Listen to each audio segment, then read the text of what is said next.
is upon us. We're going to take a nice little road trip down the 81 here. And we are going to the Nolichucky River. Well, my name is Ethan, and this is... And I'm Cody. And in the back is... Taylor. And this is the first episode of the Lanterns&Lore podcast, or whatever you want to call it. It's more of like a podcast hybrid, where... I actually looked this up. I think they're called vlogcasts, which is a combination of podcast and video. I like that. Media. I like that a lot. We have a big heart in bringing to light different legends and folklores that have been passed along the generations, and just pretty much breathing new life into those legends and lores, breathing curiosity into it. We're not here to prove or disprove anything. We're just here to tell the story, and that's what we're here for. We want to give a platform to people who may have seen things that no one else would really believe, and just hear from them. And so today we're heading to the Devil's Looking Glass. Yeah, it's right down 81 south if you go through Jonesboro and take the roundabout. And it's actually over Taylor Bridge, which was recently repaired, and down a little stretch of highway toward Erwin that was recently repaired after the flood. So we're going to be going right through that area to get there. Yep. And so if you're unaware of the Devil's Looking Glass, we really encourage you to look it up. So it is a very hot topic for this area. Lots of legend, lots of lore involved with it, and that's why we wanted to make it our first topic. So, Cody, do you want to kind of tell us about a little bit about the Devil's Looking Glass, where it originated from? Yes, growing up in the area, we've heard many retellings of the same legends, or twists of how the legend is told, or what goes on down there. And as kids, we were always intrigued by it because it is just a giant, flat, craggy rock face that nothing wants to grow on, nothing wants to grow around. And from the perspective of being across the shore, it is quite intimidating. And even when you look on places like Apple Maps or Google Maps, some of those photos on there, it even casts a great shadow over the river right there. You can't even see through the darkness. It's just very ominous looking, even from pictures. And there used to be a barbecue restaurant on location where we are going, and their patio looked onto Devil's Looking Glass, and they had it lit up, and you could go out there, and they kind of had the features highlighted a little bit better. And I mean, it was really, as kids, hearing the legends and going there and being there in that space, it was a little spooky. Yeah, and the thing about this location is, like I said earlier, there's so many different lores involved. There's the legend of the Nolichucky Witch, which is what we're going to be talking about today. That is one of the legends. There is also the legend of the Lover's Leap that has to do with Cherokee Indians, right? The Lover's Leap. And there's so many different ones. And so what we want to do is take you all on this journey. We want to take you on this immersive vlogcast experience, whatever you want to call it, take you on site to the location, share a little bit about the history, and then show you where the legends and the lore originated from. It's one thing, if we wanted to sit in a studio and talk about it on a couch, we could, but we really want to be immersive with this experience. We want to bring people there with us in a way through a digital platform. So the goal behind this entire thing is for it to eventually be very, very immersive for you all. So as we grow our audience, I encourage you to like and share and comment.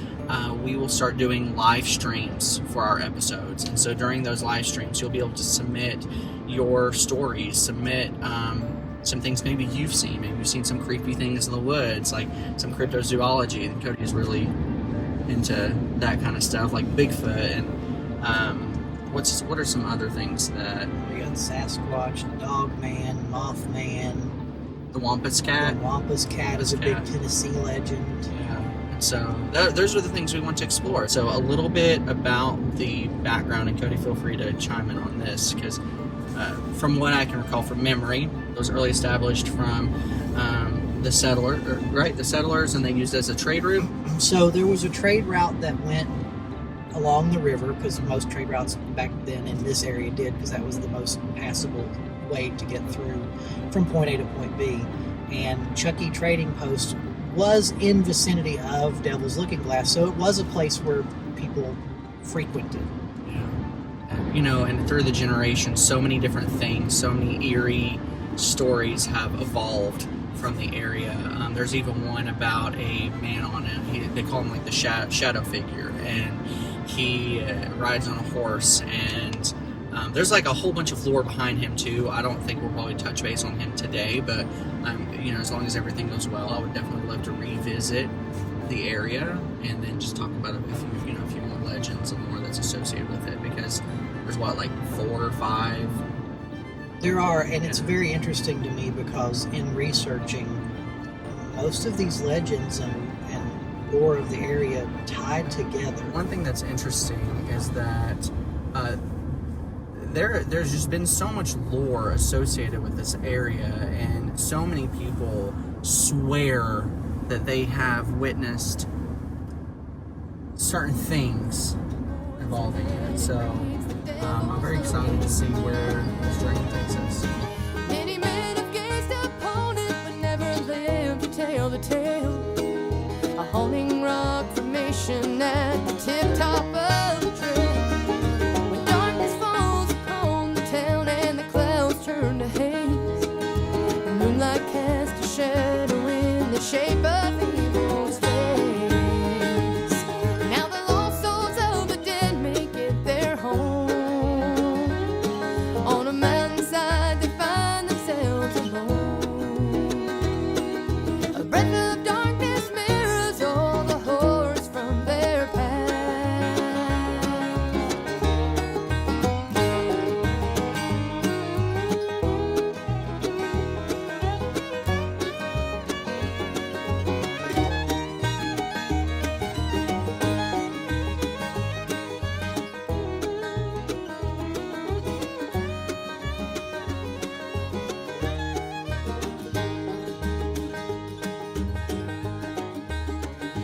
As a young girl of 19, I heard the legend told in vain.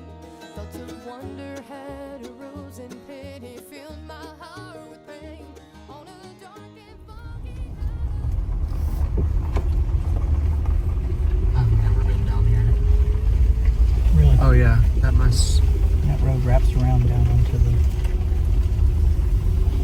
beach. Should go in there.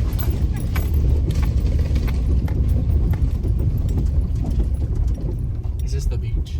Like the beach?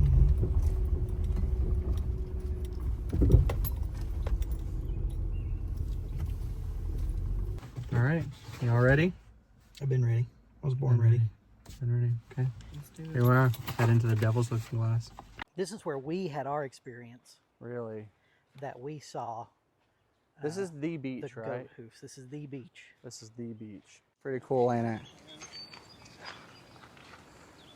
So all of this was completely devastated during the flood. Destroyed. I can see the water peeled the bark off of this tree. So what you're seeing behind us now is the Devil's Looking Glass. And you'll notice that there's no trees that grow on the side of the Devil's Looking Glass. No vegetation. No vegetation. No vegetation. Why is there no vegetation that grows on the side of it? I mean, people have speculated for years as to why, but everybody believes that that's because that's where the devil looks out of hell. Which is pretty freaking crazy. So you can't really see it in the evening, but during the morning time, when you are looking at it and the sun is facing and bouncing its reflection off of the face of it, apparently, according to local legend and lore, it is solid black. And like Cody said, it looks like it looks ominous. It looks pretty evil, wouldn't you say? It's understandable to see why it gets its name. Yeah. So let's go on over here and let's talk a little bit more about it. It's interesting. It's very It's very interesting because everywhere else there's vegetation growing, except on this one bald face. Yeah, like if you see it, like And all through here. And this and then that landscape one area. is just as steep and rocky all the way across here. This, if you could strip away the trees, you're seeing the same rock face all the way through here. And there's a couple of places in the trees where you can actually see through and see the rock. Yeah. But for whatever reason, it's that one space. And supposedly, see this collection of trees right here Yeah. where it kind of goes in and gets really dark? Yeah. That's supposedly the cave Wait, right there? that goes in. Where at? In, Where do you right see? there. See this collection of trees, and it gets a dark There's space? no way you can get inside that There's cave. no way you could get in there without like coming spelunking down and going in. And so that's apparently that's the cave. If you go into that cave, you can go all the way to hell. Really? Yeah. Wow. It's crazy. Meet the devil himself right inside that cave. All right, well, we're finally here, everyone. We, just showed you some clippets of the Devil's Looking Glass and kind of explained a little bit about the history of it on the way here, how it was a place for early settlers and trade. It was definitely a trade route. And there's a lot of history here, history from all the way from love to a sense of evil. It's kind of an all-encompassing area, wouldn't you say, Cody? It is, yeah, really, truly it is. And there's so much interest and intrigue Yeah. in this particular stretch of river, and so many intertwined ideas, feelings, emotions. It's nice to be on location and to kind of breathe in that energy of what may have happened. Yeah. And to see it right behind us, seeing where these stories unfolded at. And there's a lot of stories and not enough time. So today I really want us to kind of sit down and talk about those stories, a couple of those stories, and some of them that are more prevalent in the area. And then maybe over time come back and revisit and be able to tell more of those stories and breathe life into the legends and lore of the Nolichucky River. So one of those legends that I really want to discuss is the Lover's Leap. The Lover's Leap is one of those tales that is really popular in this area. When you mention the Devil's Looking Glass, for those who are familiar with it or familiar with their parents, their grandparents passing down the legends and lore from generation to generation, the Lover's Leap, the legend of the Lover's Leap is pretty prevalent, wouldn't you say? It's the legend that most people talk about. Yeah. It's the legend that I would almost guarantee any local, if you brought up the Devil's Looking Glass, would tell you. Yeah. And, I agree wholeheartedly. When I was young and we would come into this area, I remember my father would take us on this road that has now been rebuilt since the flood, and he would always point at this mountain behind me, and that's the story he would always share, is the legend of the Lover's Leap. Now this particular story is coming from the Cherokee legend and word of mouth passed down, so this isn't the exact Cherokee legend, but this is as it was spoken and traded off, and this is where we are. So long before it was called Devil's Looking Glass, this cliff had another name. But the Cherokee never carved it in stone. It was a place of silence and grief. The kind of place where the wind refuses to echo back. The story passed from elder to elder, spoke of a young woman, a weaver, soft-voiced, whose heart was promised to a warrior from across the valley. But war came. He was taken to fight against men with iron clothes and long guns. He promised to return, but he never did. Some say he fell in battle. Some say he was buried by the Nolichucky, deep beneath the current. She waited for a full moon cycle, then another, then winter. Then, wrapped in his old cloak, she began to climb these cliffs. The same place they used to watch the sunrise. And she leapt into the rapid waters below. Locals say that the tree near the ridge won't grow straight. Campers report hearing weeping when no one else is there. Hikers find footprints that lead right off the cliff's edge and stop. But sometimes, when the river mist is thick and the dawn is slow, a figure in woven gray stands at the top of the ridge, waiting, not for revenge, not for pain, but for someone who looks just enough like him to give her peace. That's a heartbreaking story. It really is. I mean, I can't imagine losing the one that you love and just consistently waiting for them to return. The worst part's not knowing why Yeah. they didn't return. Who do you think like those people were that he went to war with? I mean, I know we have. The Indian wars were prevalent even through this area. Yeah. So they would have been fighting the Europeans. Okay. Most likely, the first settlers here were Scottish and German. So I would assume some of those people. Yeah. Do you think anybody has ever like seen this lady wrapped in cloak? I've had people say to me that they've seen somebody jump, and then when they go to find a body, there's nobody there. Like right over there in that same area. Yeah. That's crazy. I mean, just knowing that we're sitting here in a place filled with so much grief and pain is just, it's sorrowful, you know. There's so much pain in this area. I mean, even continuing on today, the fact that the flood happened and we lost, there was several people who unfortunately perished during the flood, and knowing that just that pain persists, and it's prevalent today. Did you hear that? Probably a squirrel. It was across the river. It was probably that deer. We must have scared the deer across the river. Yeah. So my question is, like, if you were here and you saw her and she looked at you, do you think that you would do you think that she would believe that you were him? No, No. I don't think so. Do you think maybe it's we've talked a lot about this on a personal level outside of the podcast. We talk a lot about the paranormal, cryptozoology, and everything from Sasquatch to spirits and whatnot. Do you think that maybe her spirit, whatever is going on here, do you think it's more of like a residual? I would say because this rock face appears to be limestone, I'm assuming it's limestone because most of the rock around here is limestone. Yeah. Limestone is a great history recorder. Yeah.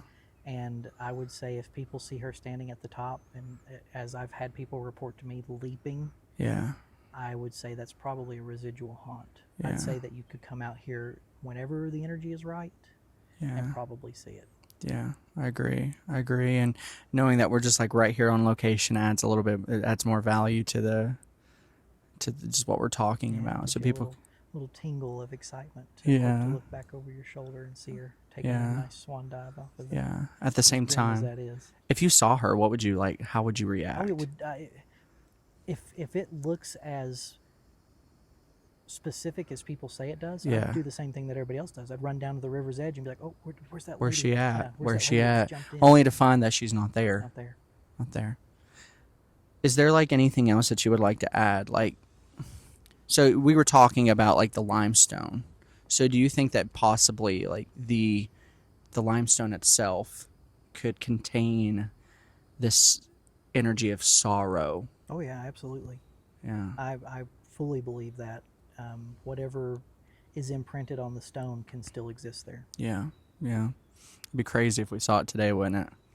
It'd be impressive. Yeah. So if while we're talking, you guys can see the stone when we're not looking at the stone. So like really encourage you, like If you see anybody up there, If you see anybody up there, let us know, because let we us don't know. have anybody else here with us tonight. Nobody's hiking the trails, No. nothing like that. No. Feel free to comment down below, you know. We have this place reserved for us. So. Yeah, if you see anything, just let us know. There's another story that, you know, we just talked about, something that is more sorrowful and buried in a sense of grief. But there's another story that's much more sinister that has taken place in this area. And I don't really know if a lot of people know about it. You know, I don't really know either. Yeah, I don't. As a kid, we were always warned not to come out here after dark. Yeah. And the reason we were told not to come out here after dark is because the Nolichucky witch would get you. The Nolichucky witch. Yeah, I remember when, was it you that told us about the Nolichucky witch? Mm-hmm. And I was just like, I'm not going to lie, I was just like kind of freaked out about it. I was like, I really want to go see it. I really want to go experience it. That's the thing, is the Nolichucky witch you don't want to see. No, you don't want to see. So this story is definitely a darker tale on the lore of the Devil's Looking Glass.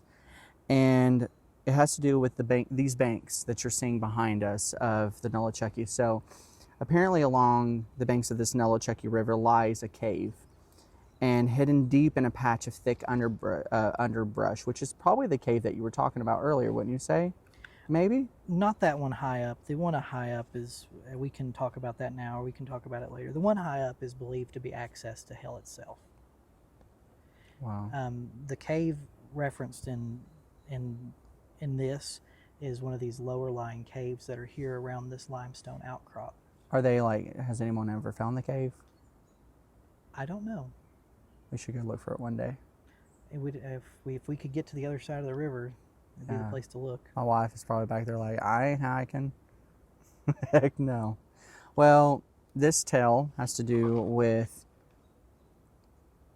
a lower lying cave. And the cave is small in comparison to a large commercial cave that you would normally think about.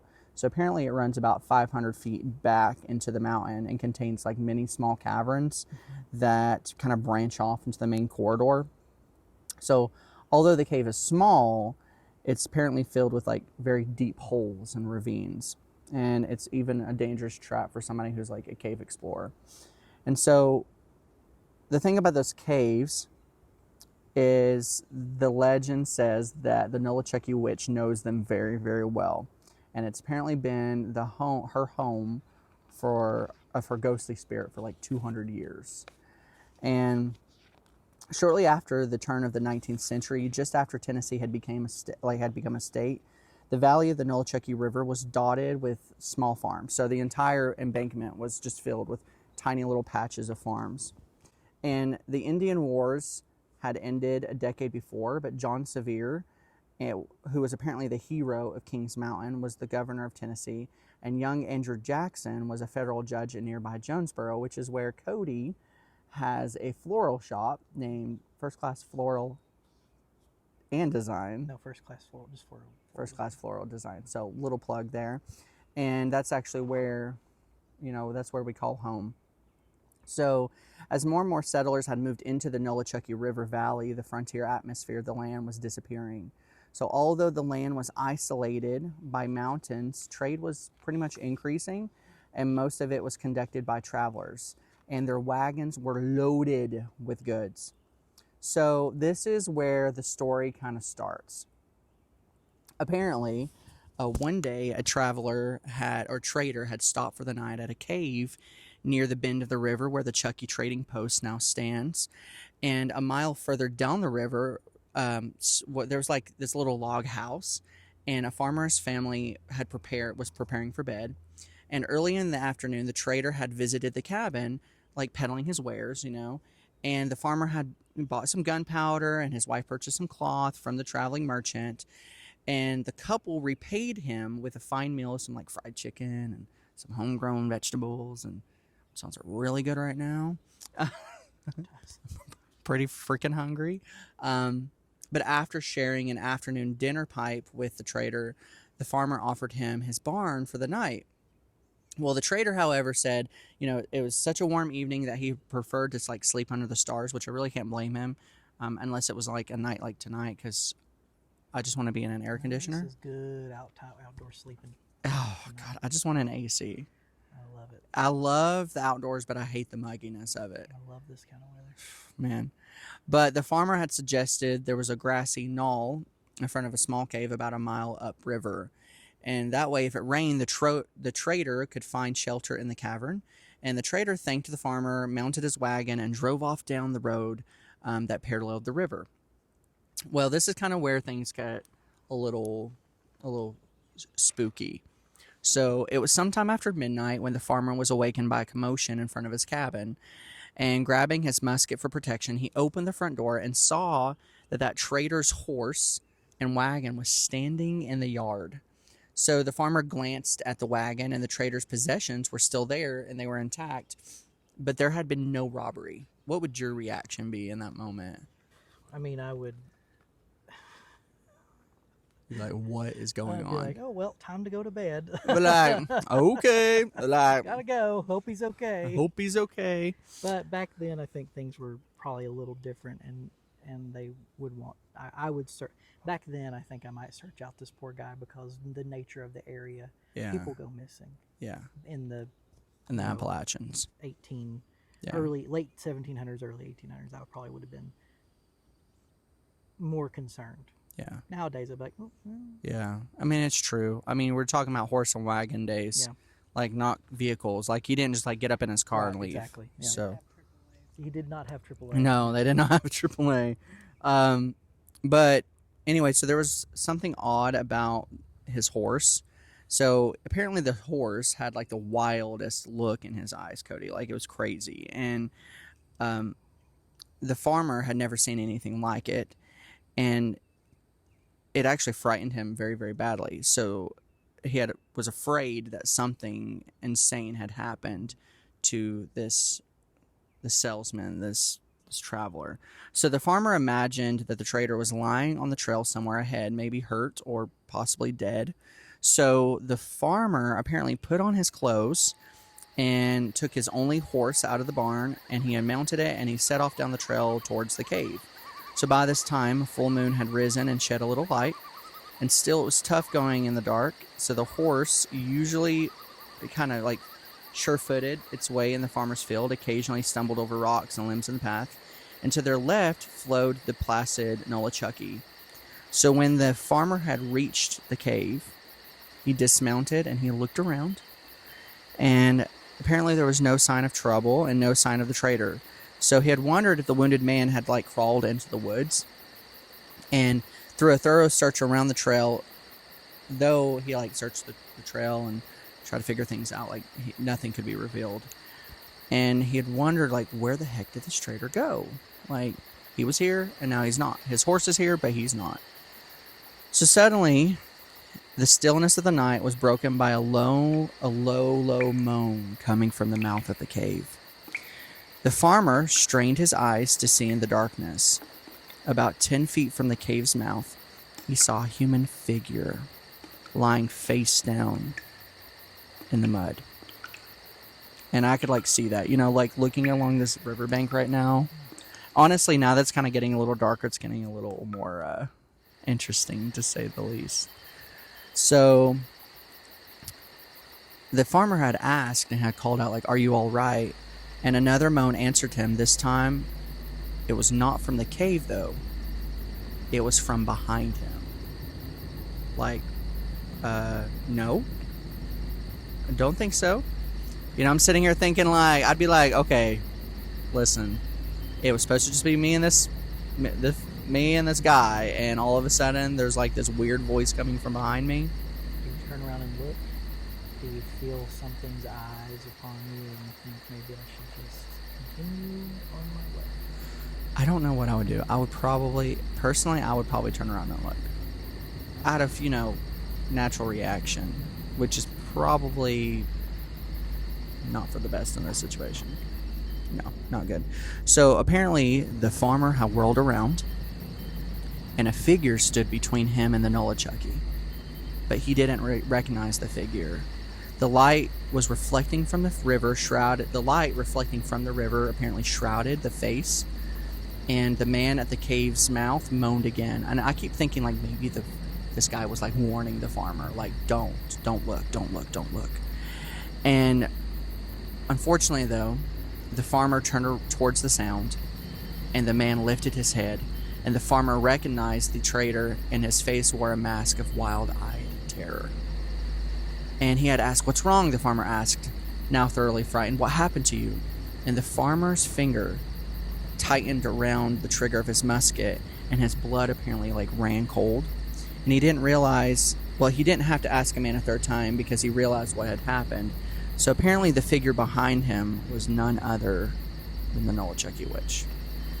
And apparently it was the legends and lore of the Nolichucky witch was pretty infamous back in this day. And he had heard the legend about the creature that drove men mad, but he didn't believe it until now when he was forced to. And so his friend the traitor had obviously looked into her face, and this was the result. Only the glare from the moonlit Nolichucky behind her had saved the farmer from seeing the terrible face of the witch. So suddenly the farmer's horse screamed in terror. The farmer jumped but refused to turn around. He heard hoofbeats pounding the trail, which, legend says that sometimes you can see hoof prints in the sand in this area.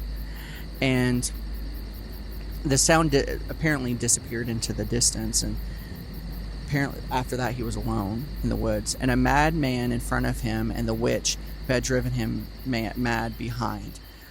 A rustling undergrowth told the farmer that the witch was slowly approaching. Then the noise stopped, and he had heard a surprising, sweet voice say, "Don't be afraid. I won't harm you."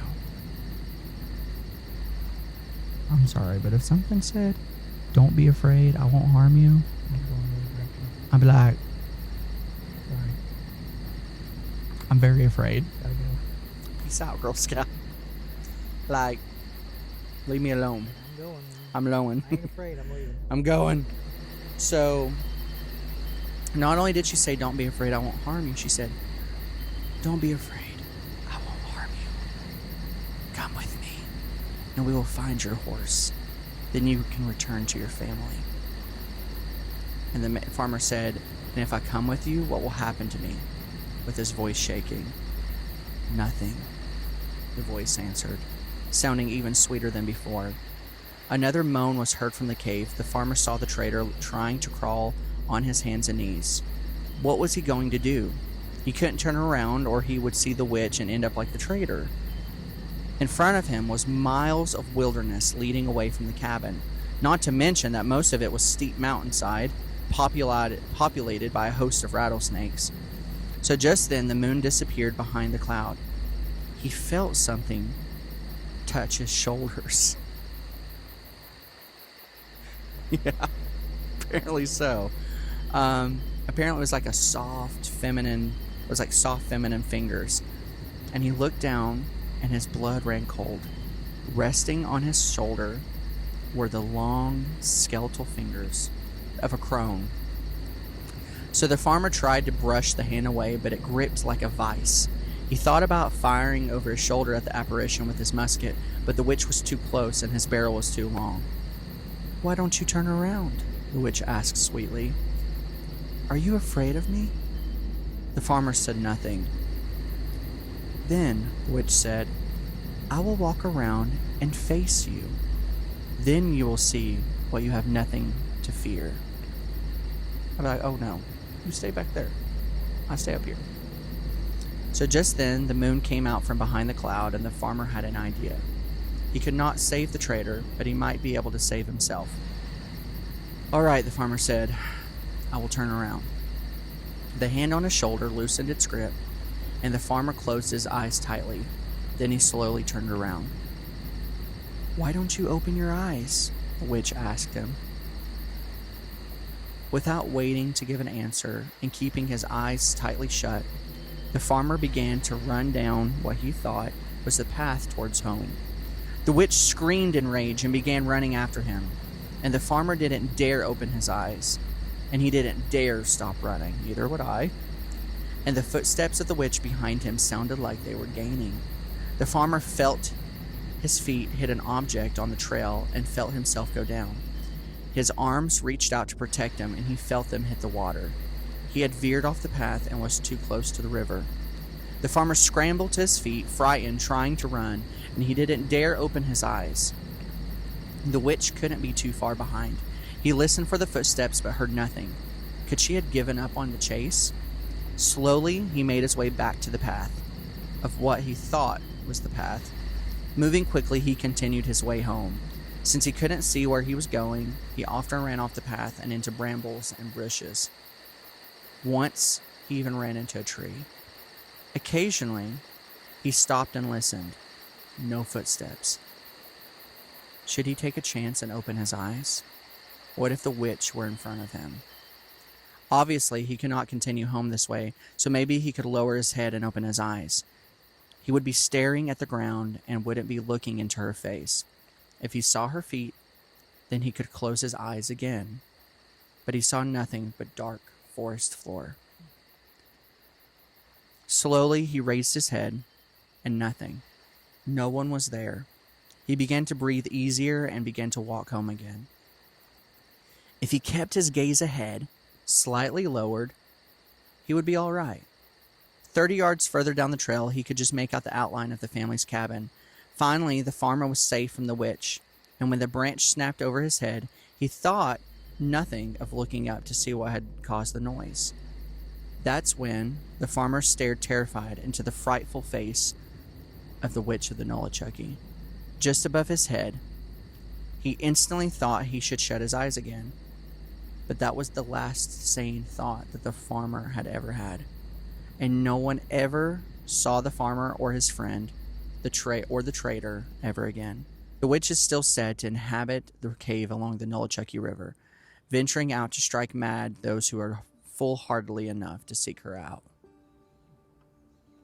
The end. The end. Because there's nothing spooky. It's just the end. Nothing. The end. You know, nothing to fear here along the banks of the Nolichucky River, Well, where this apparently happened. Very interesting question for you. Yeah. I'm curious as to what you think about this. Do you think that the Nolichucky witch is a spirit that haunts the shore? Or do you think that she is a real actual being that is immortal from some wicked evil spell? That's a good question. I don't know. It could be either or. I mean, it's kind of hard to say. I mean, especially, I don't know. What do you think? That's a tough call. It's spooky. It's spooky to think about. That's why I asked you, because it's very interesting to think about. I kept every time, as I was reading the story, I kept hearing things behind me, and I was like, and the birds just immediately got way more active. And I'm like, Yeah, I could hear everything going around across the because of the way I'm facing. yeah. I can hear everything moving in those woods over there. So what about you guys, the viewers watching? That's a good question that Cody had presented. Do you think that, and drop your answers in the comments below. Feel free to share this video with your friends, your family. And I mean, that's all about bringing light to these lores, these legends and lores, and questioning things. Again, we're not meant, our purpose is not to prove or disprove. We just want to tell the story and talk about it.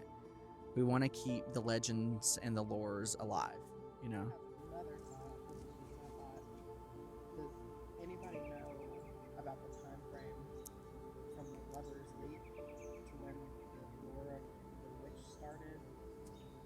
Could it be the same person and she's... That's interesting. Things are kind of getting a little spooky out here right now. That's interesting because being that it's a native legend, I would assume that was many, many moons ago. Right, exactly. And to think that in the late 1700s, they were saying that the Nolichucky witch had been around for 200 years. That is true. So Is the Nolichucky witch an intelligent haunting of our lover? Are they connected? Maybe they are. All of these stories intertwine. Yeah. There's almost always something that has to do with one or the other, or somebody has twisted the tale to where it includes one part or the other part of some of the other legends. And I can't say for sure. Nobody can say for sure. What if her spirit is recorded in the rocks as a residual haunting? But what if when she landed here on the rocks below, she haunts these shores, wherever her body landed ashore? Maybe she is an intelligent haunting and haunts these shores and drives men wild if it's not her lover. Maybe she makes them mad. That's actually, and if you notice, it was 2 men that it happened to for the Nolichucky witch. Yeah. Maybe she's upset because Yeah. Maybe so.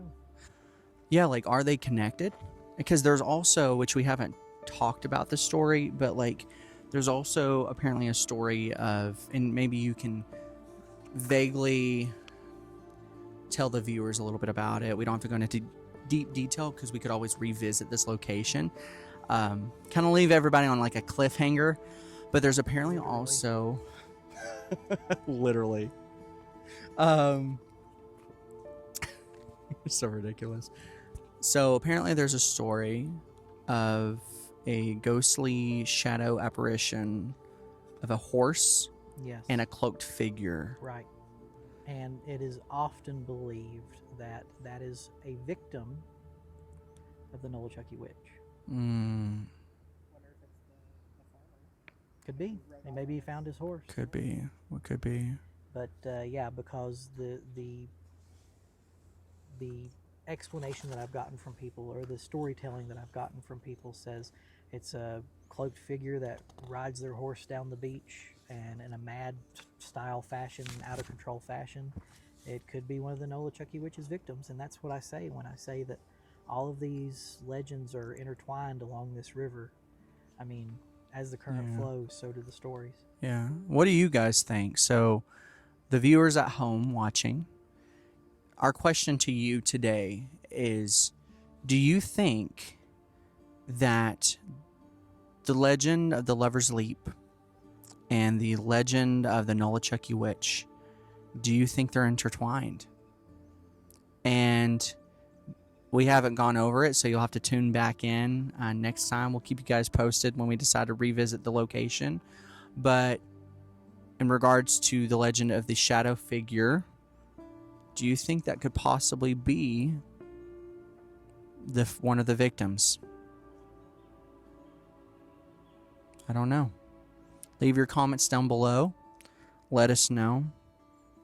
And just remember that legends live where the lanterns glow. We're not here to prove or disprove. We're just here to tell the stories so that way they can stay alive for generations to come. That is our heartbeat. We want to give a platform for people who may have experienced some spiritual, unexplained phenomenon.